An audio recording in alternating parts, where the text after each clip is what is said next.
तो विकासजी की इथे फार विशेष समीकरण एक असं दिसून येते की भाजपचे दोन मोठे नेते आहेत, त्यांचं तिकडे वर्चस्व पणाला लागलंय, आपापसामध्ये देखील काही वाद आहेत का अशा चर्चा आहेत, आणि दुसरीकडे काँग्रेसमध्ये देखील दोन मोठ्या नेत्यांमध्येही आहे एकूण वातावरण.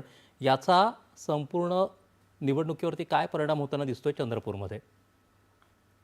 नाही, काँग्रेसमध्ये सांगायचं झालं तर काँग्रेसमध्ये धानोरकर आणि वडेट्टीवार हा वाद तितका प्रखर नाहीये जितका भाजपामध्ये जोरगेवार आणि मुनगंटीवार हा वाद जास्त प्रखर आहे.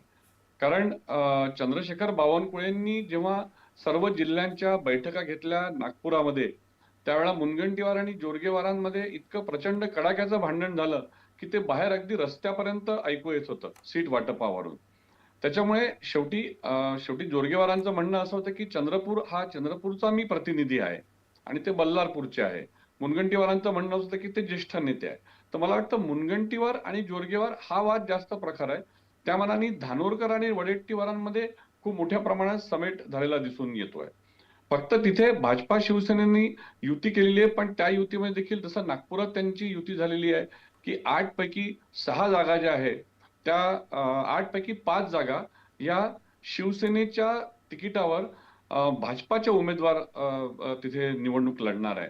आणि तसंच काहीसं त्यांनी चंद्रपूरमध्ये देखील केलेलं आहे. 6 सीट जे आहेत त्याच्यामुळे ती युती अशी आपण युती झाली असं म्हणता येणार नाही.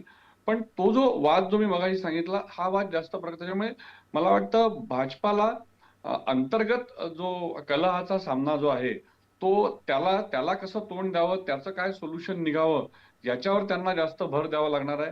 आता वेळही कमी राहिलेला आहे. फक्त एक त्याच्यामधला पार्ट मला सांगायचा आहे की भाजपा नेहमी 24/7 ही इलेक्शन मोडमध्ये असते. त्याच्यामुळे आता जसं नागपूरमध्ये समजा एका प्रभागामध्ये 70,000 लोकांपर्यंत पोहोचायचं आहे, तर ती ऑलरेडी तिथपर्यंत त्यांचा प्रचार तो सुरू झालाय त्या पद्धतीने. कोण उमेदवार उभं राहणार, कोण नाही. पण चंद्रपूरच्या वादाचा हा फटका मला स्वतःला वाटतं की हा बीजेपीला मोठ्या प्रमाणात बसणार आहे. बरं विकासजी,